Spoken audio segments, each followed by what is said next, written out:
Hey, Tony Gaskins here. I want to talk to you about the difference between preferences versus standards.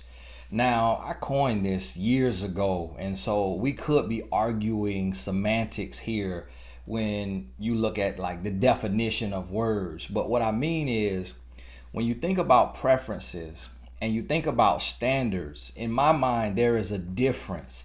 And this difference is really what is keeping a lot of people single. And that might not be you, but you kind of have to hear me out to understand if it is you. So, preferences are things rooted in just your desires, your likes, and your dislikes. Preferences a lot of times relate to the numbers when it comes to relationships, and we're speaking relationships. So, he needs to be 6 feet tall or taller. He needs to have a six pack. He needs to earn six figures. That's what I mean by preferences. When a guy says she needs to have this type of shape, she needs to be this skin complexion, her hair needs to be like this, that is a preference. And so what's happening today is a lot of times we are confusing preferences with standards. Now, standards, on the other hand, standards are rooted in your morals and your values. So when you say he must be a man of God, she must be a woman of God, they can't curse. He can't curse. He can't smoke. He can't get drunk. When you think about standards, it is based on your belief system, your morals, your values. And to love someone is a moral act. It takes morals to walk in love. So if a person's morals are out of whack, then their love will be out of whack. And that's why it's important to have standards. But here's the thing. You have to look at your list. And when you look at your list, a lot of times, like if I'm doing a seminar and I bring a woman up or I bring a man up and I say, hey, what's your list? They say things like must have faith, must be a person of faith, must have good character, must be honest, must be trustworthy. And those things are standards. But when I'm like, what is your real list? Like your full list. You're trying not to sound superficial right now. What is your full list? And then it's like, well, I would prefer that he's 6 feet tall. And how much you want him to make? Well, need to be able to take care of a household. And I say, well, so can you do that with 75,000? No, not in DC or not in LA or so 100,000. That's a little more like it. Okay, so 6 foot tall, six figures. What about his body? How do you six pack? Can he have a keg? Six pack is better. Fit, muscular, athletic build, in shape. Okay, 6 foot tall, six figures, and a six pack. So now, coming from where I'm from, I really don't like a whole lot of sixes. Just being old school Christian guy, and you might end up with a devil on your hands. And when you really think about this thing, when you have these type of preferences, guess what? Get to the root of it and say, okay, why do I want a woman with this type of shape or a man who is this height? And when you get to the root of it, it's really rooted in your own insecurity. And that person who has that, whatever that you are attracted to, that preference is because if this person will be attracted to you, then that gives you a sense of approval because you got someone that you feel is better than you, or you may feel is as good as you. But when you get to the root, a lot of times the root may be something that is insecure, something that is unsure, something that really doesn't have any real substance. So I want you to think about this and really talk to yourself And go down through your list and identify, where are you speaking from? Or is it coming from a place of love? Is it coming from a place of confidence? Do you want real love, or are you secretly seeking approval? And I always say, nickels dating dimes, nickels wanting dimes. And what I mean by that is, a lot of times we want somebody who is almost double us. And I remember in coaching, I would be coaching somebody, coaching a woman, and they'll be like, I want a man that makes $2 million a year. And I'm like, okay, $2 million a year? Like, who does that? Where do they do that at? So basically, you want a rapper or athlete, and well, no, not necessarily, but I need $2 million a year. And I'm like, well, how much you make? Well, like 40. So at that point, it's like, well, what makes you think someone who earns X amount of dollars will want you if you don't earn even half of that? And so that is when we are seeking approval. We want somebody better than us. And in that case, that's when you become a nickel wanting a dime. And it just doesn't go together. And so when you think about this, you have to really evaluate where you're coming from. And I remember even my wife and I, when we got married, we had to go against some of the traditional preferences that people who look like us would have. So I'm 5'10". So at 5'10", being a man and always hearing women who are shorter than me call me short because I'm not 6 foot tall, then as a man, that can make you insecure. So if you're 5'10", naturally you're more comfortable with a woman who's 5'3" or 5'4" because you feel like more of a man. And does height really have anything to do with manhood? Absolutely not. But that is the society we live in. So when I got with my wife, she's 5'8". So at first, I'm feeling insecure. I'm like, man, she put on some heels. She got her elbow on my shoulder. She looking at the top of my scalp. Yeah, like, this is my big sister. And so I'm beating myself up. Her at 5'8", when it's 5'3" and 5'4" women saying they want a man 6'4" or 6 foot or taller because they feel secure, and they feel like a real man, and they want somebody hovering over them, somebody could pick them up. So what you think a 5'8" woman want? A man definitely 6'4" to 6'8", at least 6 foot. And a lot of women say, well, he just needs to be taller than me. Come on now, because if you 5'4" and he 5'5", a lot of y'all ain't going for that. And this was the issue, is you don't go for it until he gets real money. Now you see all of these rappers and comedians and actors who are 5'4", 5'5", 5'7" and under, but they make millions of dollars. And then they got this woman who is, this gorgeous, beautiful woman, 5'6" to 5'8". I remember all of Russell Simmons' girlfriends was taller than him. All these models. And I'm like, what's going on here now? Because when we regular people, a short guy's not attractive to a woman. Now a guy get all this money, now all of a sudden he attractive. So what happens is men see that too. So men get insecure about it, and women have these preferences. And so what happened is, for me and my wife to get married, we had to get beyond. I don't know if she had preferences and what they were. And she would always tell me, she would say, look, you may have a problem with your height. I don't have a problem with your height. Like, it's fine to me. That's your situation. That's your issue. And she probably was telling the truth. And then so when you look at it, we had to overcome that. Me being a man, I'm like, well, I'm a man. I'm in the South, so I'm used to a certain type of shape. And she didn't have that certain type of shape. Her shape was not bad, but she didn't have that certain type of shape that I was used to seeing. So I had to recondition my mind to say, look, it's not all about that. It's not all about how big a woman, booty is. It's about what's on the inside. And then guess what?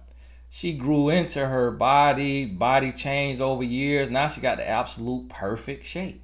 But when I met her, I had to get beyond that because it was a preference. And so this is human.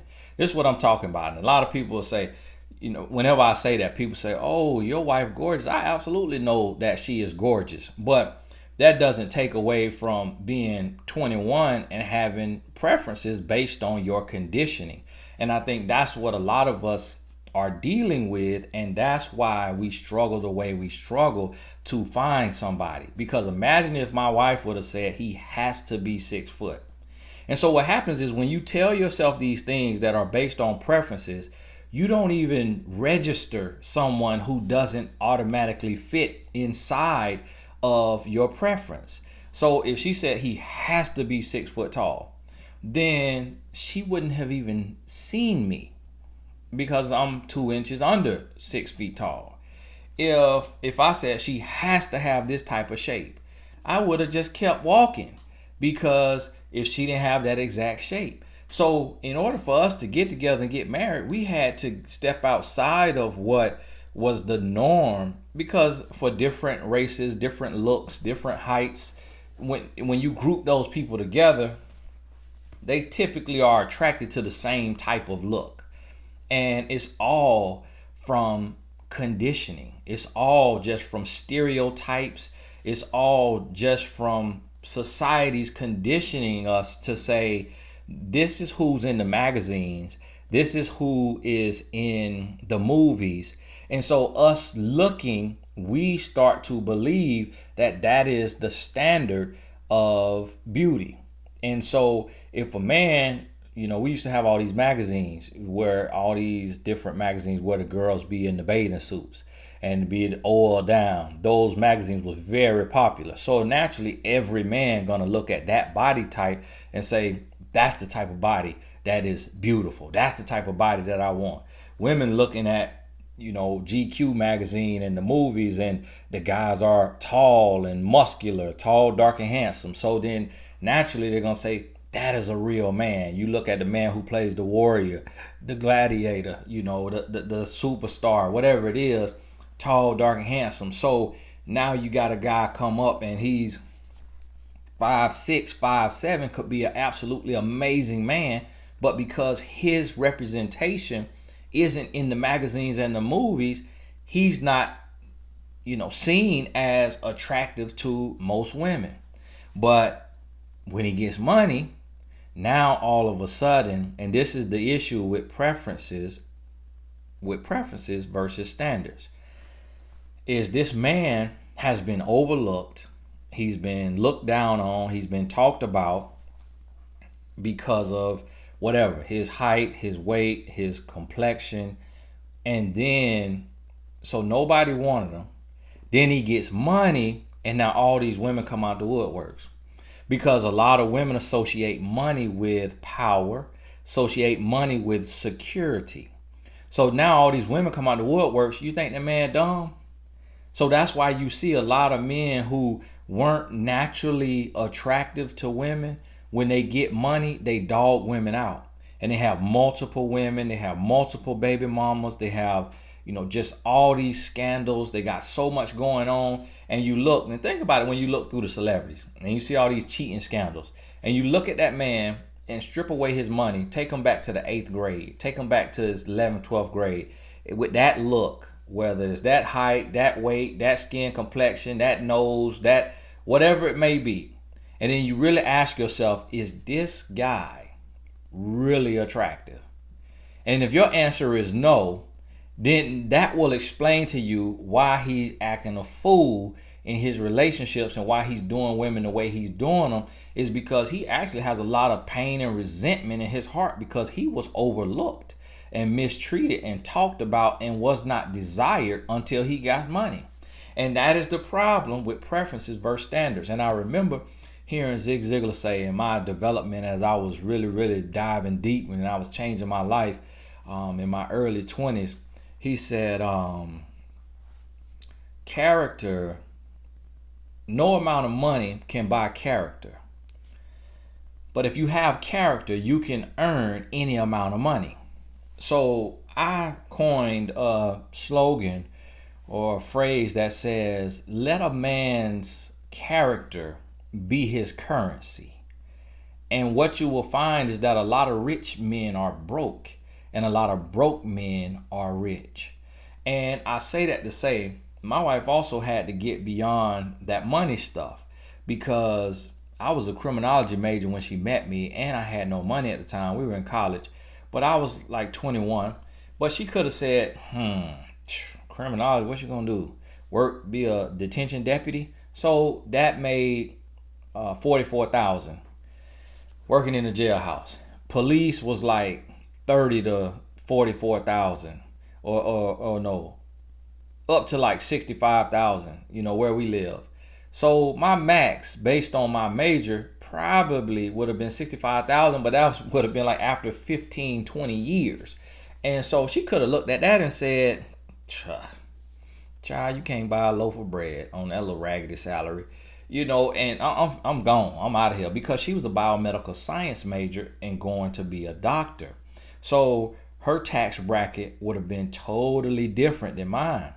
But she had to get beyond that and say, is this man a man of God? Is this man going to be mature, responsible, respectful, and going to love me? And if the answer is yes, okay, I'll take him under 6 foot with a career that is not going to get him 6 figures a year, unless it's some special circumstance or he becomes like the highest of the high in that field or something specialized in that field.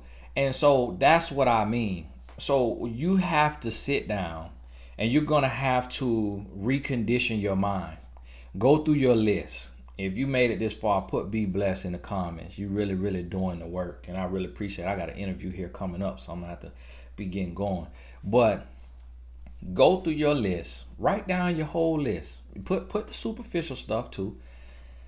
But put what's on your heart. Put what is in your subconscious mind. Because see, a lot of times we don't pay attention to that. And you're not realizing that you are saying you want 6 foot or better. So guess what? When you want 6 foot or better, you missing out all us good 5'10s. You missing out. To where you may look at a man like myself who's married going on 13 years and say, man, I would not mind being married to a man that's going to love me and cherish me and respect me and be 100% faithful to me. Oh, you wouldn't? Well, he 5'10. He might be 5'9. He might be 5'8. But you got to look at your preferences. Then when you say, well, I need a man that make X amount of money. Well, if you just looking at money, okay, you might get a man with that money, but what if he has no character?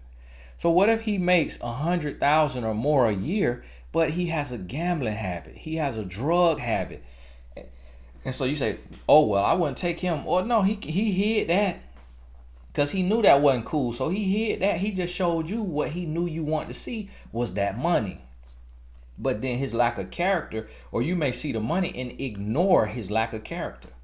And then that's how a lot of women end up getting cheated on. Same thing with the men.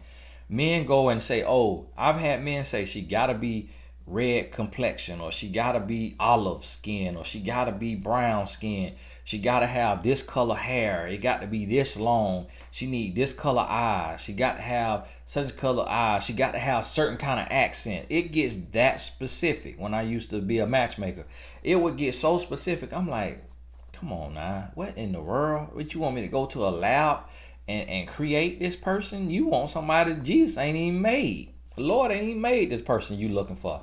And that's why you still single. And then guess what? A man will take, or a woman will take, you'll take and get what your preferences said you wanted.